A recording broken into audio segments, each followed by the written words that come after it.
Good afternoon. Today we're going to talk a little bit about testing for K-12 schools as well as some guidance for college as we get a little closer to Thanksgiving. First, I'll give a daily update. Yesterday, the Department of Public Health reported 2,263 cases. The 7-day average positivity rate is 3.25%. 66,000 new tests plus or minus were reported, and over 7.3 million tests have been reported in total since March here in Massachusetts. There are 835 cases currently hospitalized and 159 are in the ICU.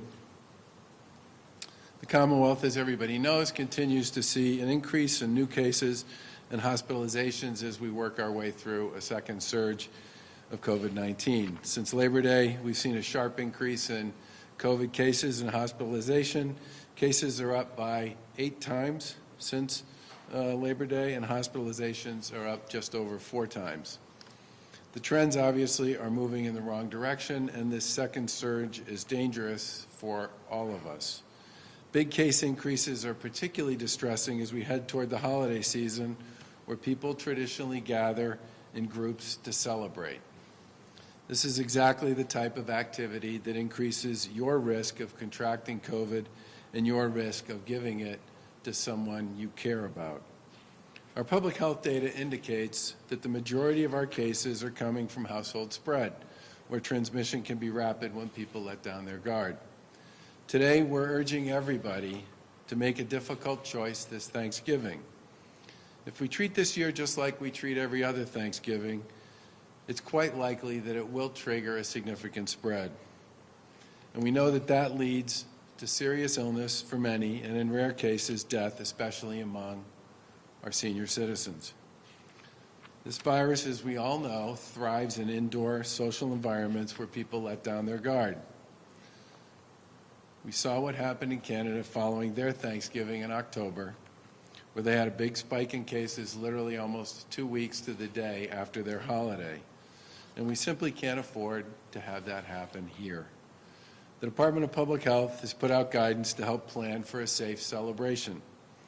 The best way to celebrate Thanksgiving is to only gather with members of your household, the people you live with. Any group gathering beyond this poses a significant chance of spreading the virus. DPH's guidance outlines the risks associated with gathering and has some tips about how important it is to wear masks and how to prepare food and serve it safely. That information is available at mass.gov/Thanksgiving 2020. And as a reminder, our indoor gathering is 10 people for private gatherings. I know people are tired of hearing me talk about this stuff, but we are in the midst of a second surge, and it's critical that we take all the necessary steps that are not only designed but proven to keep us healthy. And this is particularly true for families that have grandparents and older relatives that are high risk and could fall critically ill from COVID-19. As a reminder, Massachusetts does have an out-of-state travel restriction in place and a travel policy that all visitors and residents must follow, including college students. If you're traveling from any state in the country, with the exception of Maine, New Hampshire, Vermont, and Hawaii, you must either get a negative test result 72 hours prior to arriving in the Commonwealth or quarantine for 14 days after you get here.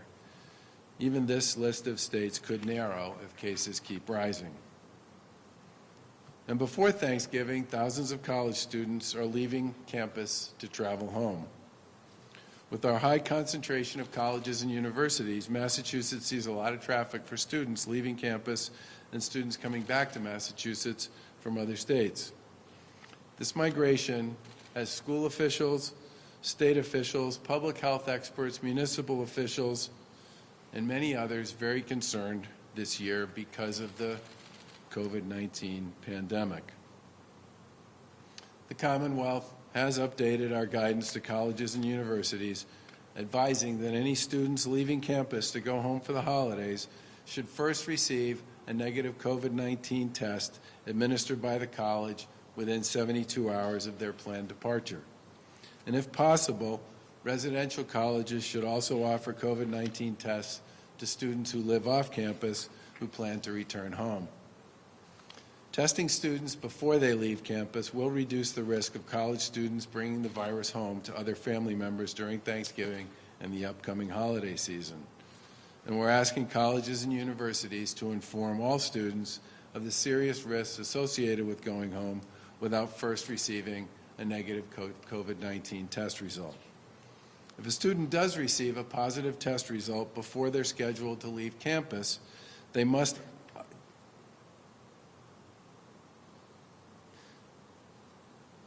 If a student does receive a positive test result before they're scheduled to leave campus, they need to isolate in campus housing designated for COVID-positive students. Colleges across Massachusetts understand this and are prepared for it. After the holidays, when students return to campus, they need to also produce a negative COVID-19 test result administered within 72 hours of their return to campus. Colleges should administer tests immediately to any student who returns to campus that's not been tested within 72 hours, and testing should apply to all students, whether they live on or off campus. These guidelines, which have been shared with the college community, are designed to ensure students are leaving campus where they are often in communal spaces and with peers, free of the virus. Hopefully, it'll help prevent thousands of students from traveling around the state and over state lines to potentially infect their family members and loved ones with this virus when they return home. The pandemic obviously has brought a tidal wave of challenges to our state, our country, and in fact, the globe. And it's been extremely difficult. People have made huge sacrifices. People have given up on all sorts of things that have been part of their daily routine, and people have lost loved ones along the way. And the virus is going to be with us until there's a vaccine or a treatment. And while there's lots of optimism with respect to the vaccine trials that are currently going on and what that could mean with respect to all that, thanks to the brilliant firms that are working on this, including Massachusetts-based Moderna and Pfizer, we still have a way to go. The vaccines do give us, I think, all real hope on the horizon. But until we get there, everybody still has a responsibility to stop the spread of this highly contagious virus. At this point, we have a broad base of scientific knowledge and several tools at our disposal that are proven to prevent COVID-19 spread and infection. But we have to practice that prevention every day in just about everything we do. Several weeks ago, we announced targeted measures to stop the spread of climbing cases and hospitalizations. Just want to remind people about what those are. Respect the stay-at-home advisory. Stay at home between 10 p.m. and 5 a.m. Wear a mask whenever you're out in public and when you're not around members of your household. And avoid social gatherings with people you don't live with. Can't stress this one enough. It's a really significant issue with respect to the spread of COVID, not just here in the Commonwealth of Mass, but around the country. And at this point, folks should be going to school or to work and going home. And if people abide by these very simple rules and concepts and do it consistently, it can allow us to keep everything open, our schools and our economy. And it can give us the kind of holiday season that I think everybody is hoping for. Several scientific studies have shown that COVID transmission in schools is low, even for schools and communities that have higher rates of COVID. The Department of Elementary and Secondary Education has released thousands, probably more like hundreds of pages of guidance. Hundreds? That's been endorsed by the American Academy of Pediatrics on how to structure safe in-person learning. And there's a growing body of evidence that the impact on kids not being in school with learning at home is causing other health problems like anxiety, depression, and obesity. In school is the best place for our kids to be.